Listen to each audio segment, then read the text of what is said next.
Good morning and welcome. This is Deep Dives with New Perspectives. I'm Michael Bartlett with Merrylin LeBlanc. Good morning, Michael. How are you today? I'm doing really well. It was my birthday yesterday and yours is coming up soon. We know what season this is. It's Aquarius season. It's our time. And what's really great about these birthdays this year is that we're being joined by some of the big muscles in the zodiac um, planetary zones. We have Saturn and Jupiter in our sign, along with the personal planets. I mean, Venus and uh, Mercury are often together with the sun, not always. Like when you were born, one of them at least was I forget where your Venus is, but your Mercury is in Capricorn.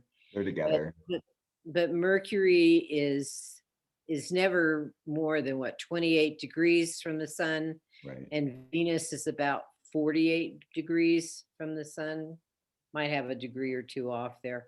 Um, yeah, and so right now Venus and Mercury are in Aquarius. The no, Venus is Venus is not in in Aquarius. Capricorn. Venus is near the end. It will soon be in Aquarius. Excuse me for saying that. And I Venus is know with why Pluto, which we might get to. We'll you see. might get to. Yeah, great. But Mercury's going to go retrograde this Saturday, right? It's yeah, so First, I believe. Yeah. be yeah, the 30th.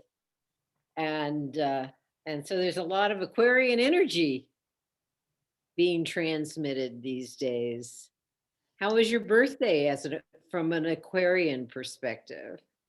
It's very interesting. I went on to Facebook and was just literally kind of energetically overwhelmed, to be honest, by the outpouring of birthday wishes and everything. And I'm the type of person where I feel like I have to answer everyone, so I did. So almost Oh my, 400, I think it was almost 400 people who wished me happy birthday. So I mean, you're pretty, you're pretty active on Facebook. So, I you I, know, I kind of play I kind of play that middle line where I do a little bit of like personal, but mostly the astrological stuff and other things that I'm working on. well, So that was fun. I've taken a long break from the personal stuff on Facebook. I just, post some astrology stuff and that's about it. And um, it gets overwhelming after a while in terms of how many things can you do in the day. And if I weren't doing what I'm doing with astrology, which is, it's like a full-time job. It is. It is a And so I just started thinking, what can I cut back on and not be staying up till midnight? And that's, so here we are talking about basically, the two the traditional and the modern rulers of Aquarius, right? That Saturnian thing, like, oh, I need to have a boundary around it, because I actually kind of think sometimes social media is like an energetic black hole into which I can fall into for hours at a time. And is it productive? I don't know. I mean, what we are making connections, especially, in this last year with the COVID and the quarantine and everything that's been going on. I mean, it's given us a new way of connecting with one another, but it's not the same as being close to people and being able to see, the expressions of people's faces in real time and not distorted by the ways computers make our voices sound. Well, yes, yes. And we know that this Aquarian invention, the internet, is, excuse me, and as well as social media, we could really say that that is in part definitely an Aquarian contraption. I like to think of it as a contraption because it's a constant reminder of our humanity, of the state that the population of the world is in at any given moment. Um, and I have to say, I am so relieved that our past president has been restricted from Twitter. I have a Twitter account as well. and other social media. I'm not sure exactly which ones. Um, it's been quiet and it's nice. That quiet is nice. And with Aquarius, there is this really strong sense of individuality, as well as being a member of a group, such as I'm a member of the human race. Um, and it's not really pleasant when one individual sucks up all the air. Well, we're talking about the opposite sign, right? We're talking about that Leo energy that comes in. I think, when we get to those last three signs of the zodiac, we start dealing with a level of complexity and integration and synthesis. In esoteric astrology, we talk Uranus is about synthesis, about bringing things together, bringing the archetypes together, and Aquarius has that as the modern day ruler. And so it's like, how do we weave these things in such a way that we get the understanding that works for us as an individual, while understanding that they are also part of the collective. Like Jung's work is a great example of that, that the collective unconscious, the ways in which, we're part of this great sea of one another, whether we want to be aware of it or not, but, it's going to pop up in our dreams. It's going to show up in the movies we watch, the TV shows, the actions and things that occur around us, because we are part of the collective. Right. The Aquarius, as well, from Sagittarius, Capricorn, Aquarius, and Pisces are often considered collective signs. Some astrologers don't include like Sagittarius so much, but they really do deal with things that affect us worldwide, that affect humanity at large. Whereas I was going to say Libra and Scorpio are relationship signs. They're in the public sphere. In the natural zodiac, all the signs I mentioned, including Scorpio and Libra, are in what we call the public half of the horoscope, the top half of the horoscope. If you're looking at a circle and have a diameter that's sort of like the equator going across it, the top half is very public, but the last signs are public, inclusive of the whole world population, whereas the first two are more the relationships we have with one another, with small groups, with organizations we belong to that aren't necessarily worldwide organizations, things of that sort. Exactly. And the other thing, I don't know about for you, but it might be fun to talk about some of the funny things we hear over the years, like with Aquarians, is where people go like, "Oh, I'm so proud to be a water sign. I'm an Aquarius." Oh yes, that glyph that shows the human pouring water out of a pitcher, like a pottery pitcher. And yes, it does look like it does. And then the glyph itself that has these jagged lines like pointed waves in the ocean. So there is that, but they, in fact, the being who is pouring that water out is out there in space. It's of course, I could say that about the Cancer sign too, or the Pisces sign. They're out there in space as well. But it isn't, you don't see it depicted with a human standing over a garden plot on the earth, watering the flowers. It's not that kind of image at all. Not Virgo. So it really has to do with pouring out consciousness, with delivering or uplifting consciousness. And I had a huge revelation yesterday, for me anyway, personally, is this full moon that we have tomorrow, or tomorrow. I kind of lose track of what day. Okay. It's Wednesday, right? Yeah. Well, we're recording for different shows all the time. So I mean, and we're always looking in the future and the past. It's kind of hard to pinpoint, where am I today? Exactly. Yes. So on the 28th, which is Thursday, tomorrow, Yep. today's the 27th, the Yep. day after your birthday. Yeah. Happy birthday again.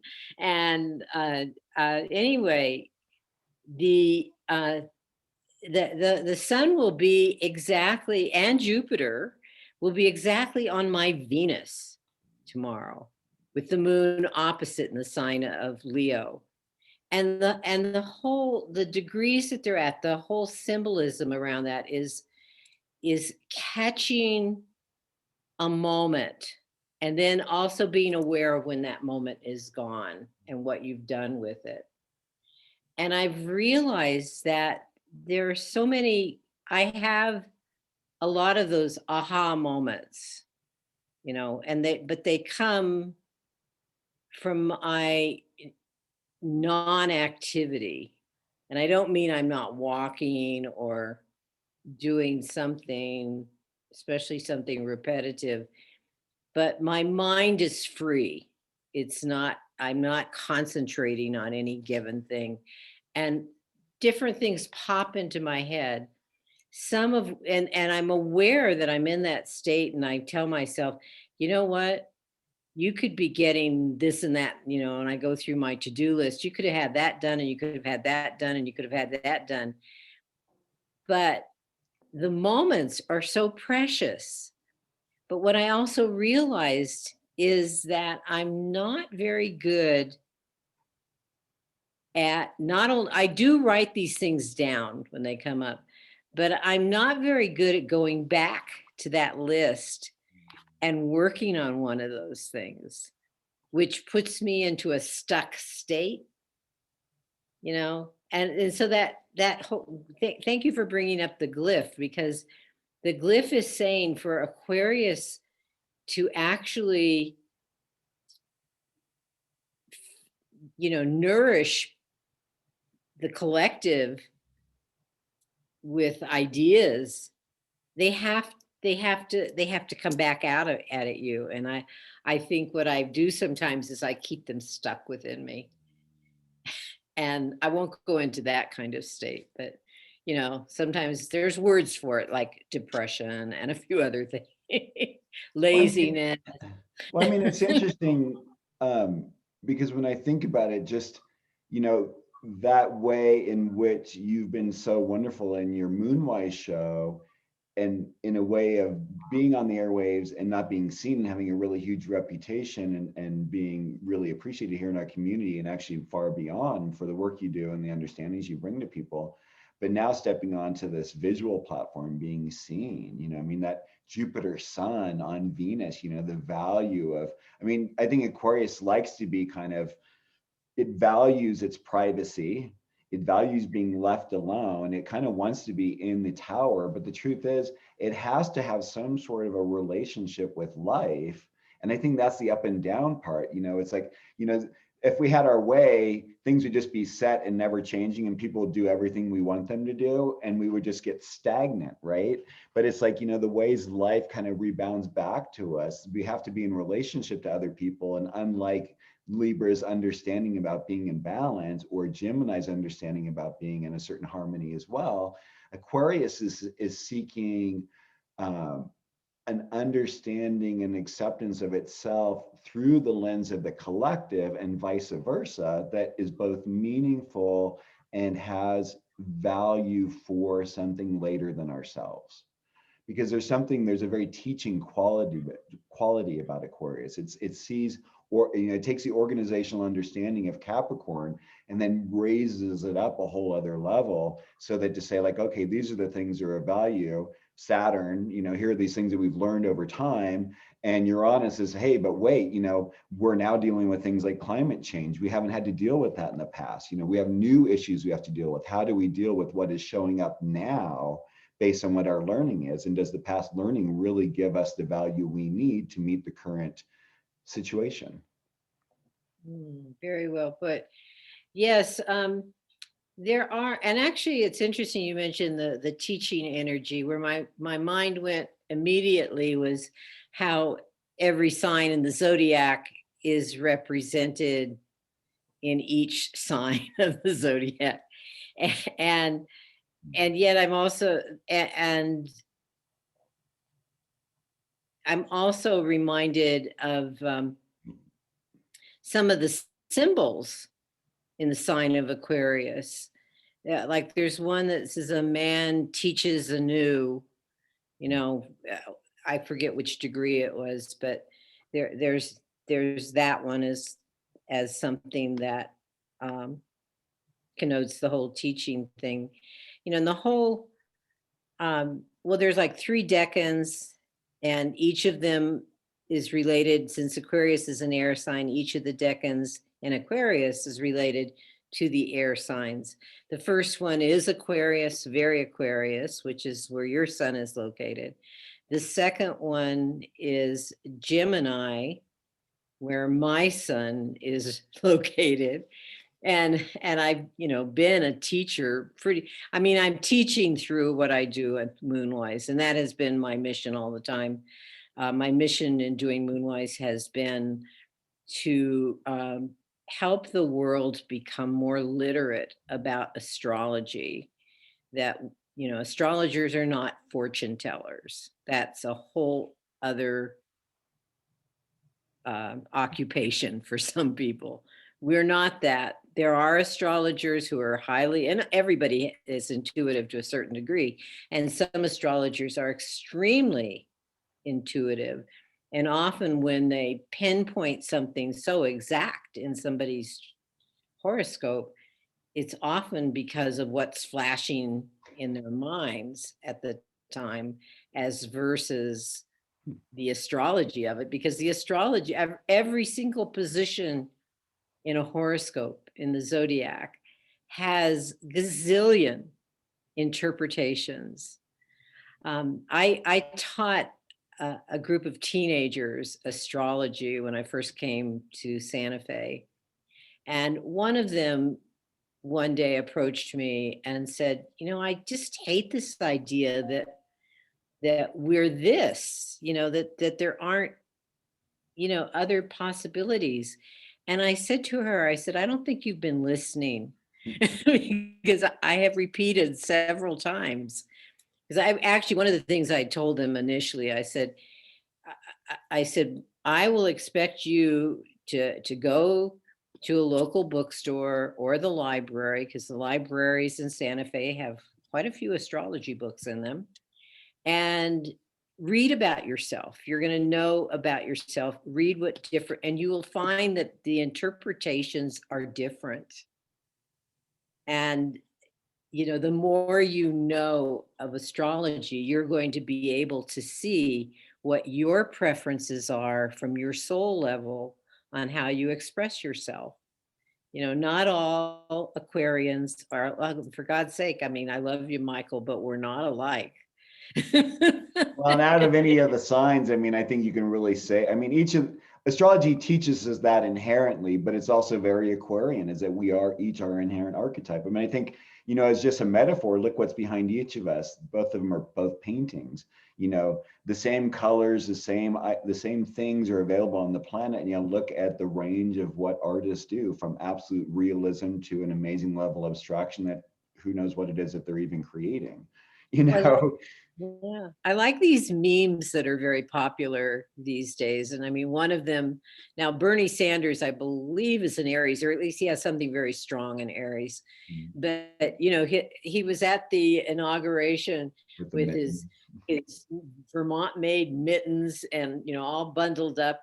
And that has become a huge meme. It's like, all you see, there was on the news I saw where Bernie had, they took that photo and they put him in all these other different places sitting there.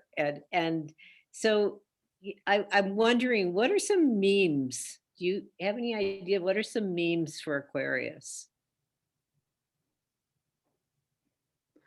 Well, I mean, one of the examples that is so classic when you think of Aquarians, or at least when I think of Aquarians, is kind of like a punk rocker. with kind of like a finger to the system. It's like, I am who I am. But in a sense, what's kind of funny, it's also like caveman or bear man or whatever the guy was, who stormed the Capitol, the one whose mommy said that he needs, organic food in order to, so his tummy doesn't get upset. He's very Aquarian in a sense, right? He's out there being his little, really unique self. And I think, to be honest, I don't know what you think about this, but I think that Aquarius has this idea that in its uniqueness or in its ability to be itself and being an observer, that no one sees it. But it's just actually really quite the opposite. I think it's hard to miss an Aquarian. Well, what you're bringing up is the polarity issue.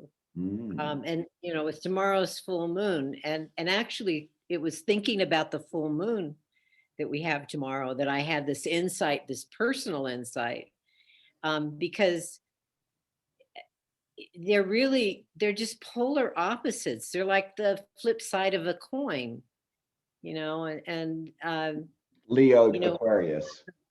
Leo to Aquarius. And so Leo may be the head on the coin, on the penny, the common coin. Or the gilded coin. And Aquarius may be the tail on the coin. And often we have on the back of a coin, we have a figure on the top that wants to be seen, this is the Leo kind of thing. Right, yeah. And then on the back is the institution that allows that person, whether it's a concrete building or not. I'm thinking of the Harriet Tubman, which I forget which, I think is it a quarter? That they're thinking of putting her on. It's been delayed. Oh, that's right. Well, anyway, Anthony's. But anyway, that it's not necessarily like a Capitol building. It's something that represents what that person stands for, and that's more Aquarian. It's that sense of the group energy and what is needed in the group energy. And so sometimes the Aquarian energy has to perform like, of course, I have a 5th house sun, so which is the house of Leo, but has to perform like a Leo in order to support that and I use the word institutional, not in concrete terms, but like when we talk about the institution of education, the institution of health, I'm not thinking about buildings. I'm thinking about the whole system. This is very Piscean, actually, too. The human side of it. The human side of it. Yeah. Right. And so Aquarius wants to invent those institutions, and then Pisces will sustain them. It's kind of... And the other thing I was thinking this morning too is it's funny because here we are in January, the beginning of the year as we look at it from the calendar. But the truth is as far as the zodiacal calendar, we're getting towards the end of it, right? This is now we're moving into the winter. Aquarius is the first full sign that's experienced in January. Of course, it starts out with Capricorn. But then, this is the cold time. This isn't, this is a time for, inward thinking. This is not the time for typically this way of being out in the world, which is, sometimes, there's these interesting ways because like you said, the upper hemisphere is this outer world thing, but there's a way in which, when you get into the 11th and the 12th house, which is Aquarius and Pisces' realm, there becomes to be a little more of a disconnect, I feel, that happens that you don't see with the other signs. There's a slight disconnect from humanity that in some way I think is necessary, because when I think of the word of observation, I think of Aquarius, because I think it's gone in the sense of the steps of each of the signs being a developmental step of growth. It's by the time you get to Aquarius that you begin to be able to maybe have your needs met and being taken care of enough that your mind is now able to be free enough to step out of yourself and observe oh, I wonder how these people live. What is this group like? Do I resonate with the values of this group? Do I, what are the great ideas that come out of the ways this group governs itself? It's that integration of all these things that come before. Well, to add to what you've just said, the winter time though, in traditionally Northern has hemisphere. been a time of heavily emphasized education. Mm, A lot of this goes back to the days of when farming was done on a bigger manual scale than it is today, and children were needed to harvest the crops, and so they had the summers off. But in fact, there is this kind of inward group energy. And yesterday I did a Zoom session with Alex Trenowith, who is an astrologer in England, who's taught school and isn't teaching right now, but has worked a lot with teenagers and written about the growing pains of adolescence. And she's developed a report about, an astrology report for parents and adolescents about the uniqueness of that time period. And one of the things about that time period is that the planet Uranus, which is Aquarius's, no matter where it is, does a unique aspect, a Ptolemaic aspect at when we are 13 from where it was in our natal charts. And of course, that's the beginning of being literally a teenager. And it's Can't tell me often what to do. right. It's often if you want to listen to this Saturday's Moonwise show, this coming Saturday, you'll hear my story about when I was 13. It was very Uranian, and it was literally exactly what you said. I spent a year of not engaging in my education at all. Saturn took hold. I went to school to socialize, but not to learn. Not to learn. You knew it all anyway, so it's okay. You're an Aquarian. That is true. And speaking of Alex, I love, did you see her little meme? She had the meme of Bernie in the background wearing his mittens and saying, I'm so thankful to Alex for teaching me about the Venus something sextile, Venus Saturn sextile or something he has in his chart. Right, exactly. Well, that, and then the same day that we recorded, I see him on the news with this woman who's taken his picture and put it on all these other different settings, which is really funny, really very funny. And it's so Aquarian too, because it's like, this thing, it's like, how we are, these are the things that remind us how we are everybody. The fact that the reasons why these memes resonate and why they go like what they call viral in a sense, which on the airwaves, that's very Aquarian, I think, is because it's resonating with an archetypal theme within the collective. I mean, the reason why these things become popular is because it speaks to each of us in a very unique way that we feel is personal, and yet obviously is not solely personal. So all the humorists, all the clowns, all the satirists, this is your time to shine. The cynics. The cynics too. I know. I'm usually in bed when Colbert comes on, but last night was one of them, and a few other weeks where I had just decided to stay up instead of looking for him on YouTube to see him live. And I just get so delighted with, you can see the nerves working in his brain by his facial expressions. It's just amazing. And so it's really a time for those people who make us laugh to get out there in the spotlight.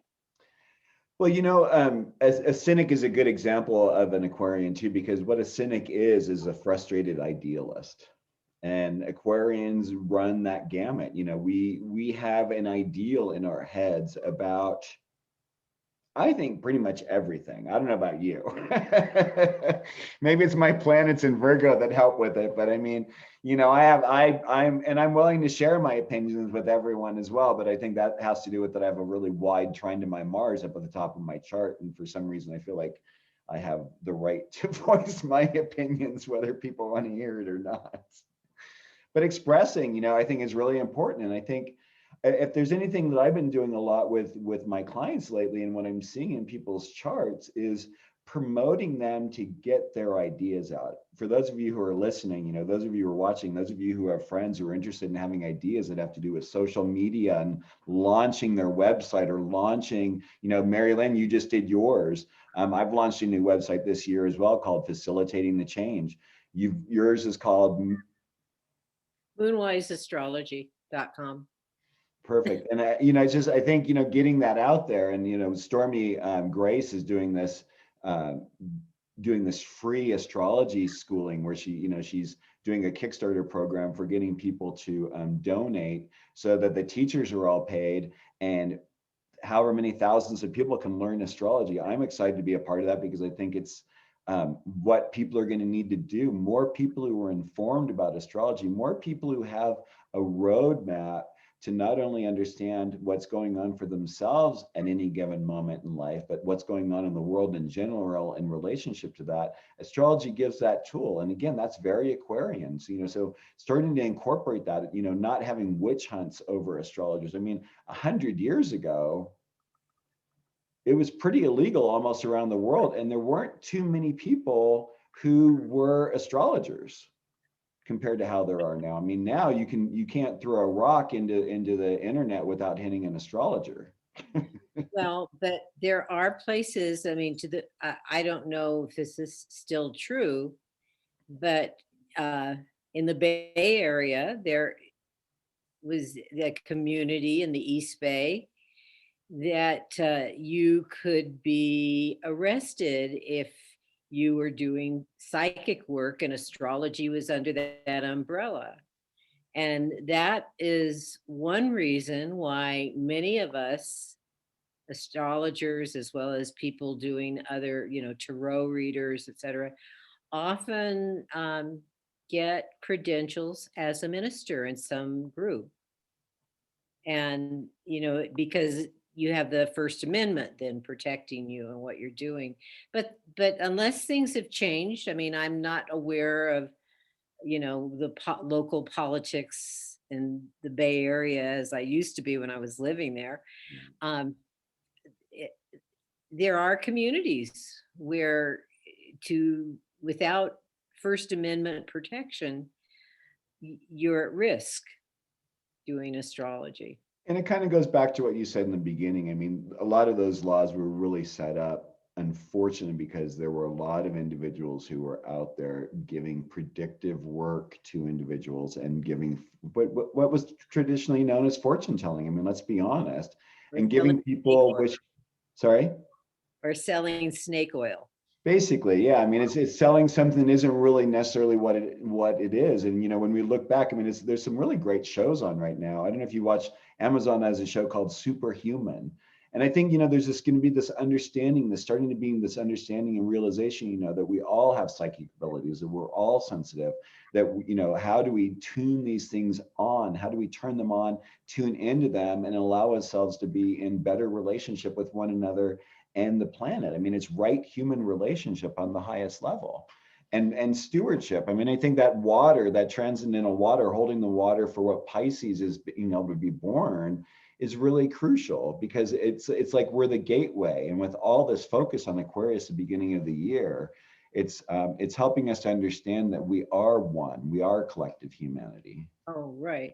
Well, and also, and this has been on the news recently, but for years, the U.S. government, as well, and the Russian government have been using psychics to spy on others. And when I was living in California, there's a group down the peninsula from San Francisco. Several of them were physicists, worked at Stanford Research Institute. Matter of fact, one of them I learned the I Ching from. But we did this kind of side thing where we experimented with being psychic, where, some people would gather in a room and get into a meditative state, and somebody else would go to another room and do something, and we would describe what that person was doing. And it was, pretty remarkable when one gets into that right brain space, of seeing things. And the other thing, what we're also seeing is this mass exodus from the large cities, from these highly populated metropoli. And I know, like here in Santa Fe, there are very few homes that are available for sale, let alone rent anymore, because people are trying to get away from it. And I think that's the other thing with Aquarius, is it understands the importance of like psychic space and needing that, because I think that's an aspect of being able to read the waves. I see those, the glyph for Aquarius is also like waves of energy, of light, of sound. I mean, I don't know about you, I have a constant music track in my head that ranges from classical to pop to all kinds of stuff, and it is basically not, I mean, there's a symphony going on in my head at any time throughout my whole life. It's sometimes the stuff that's actually that people have done, and then sometimes there's other pieces that I've never even heard before. That's interesting. Well, some great politicians, musicians have Pied Pipers. significant Aquarius energy. I'm thinking of Mozart, for example, as one that has always kind of struck me, especially since the music that he does meet those different, theta, beta, etc., brain waves that neurologists have separated and tapped into. Yeah. Yeah, so as this time goes on, I mean, I'd highly recommend people, listen to some Mozart, listen to music that moves you, sing your own songs. I mean, get out there and speak and talk and share your opinion, blog, give comments back to the things that you're seeing.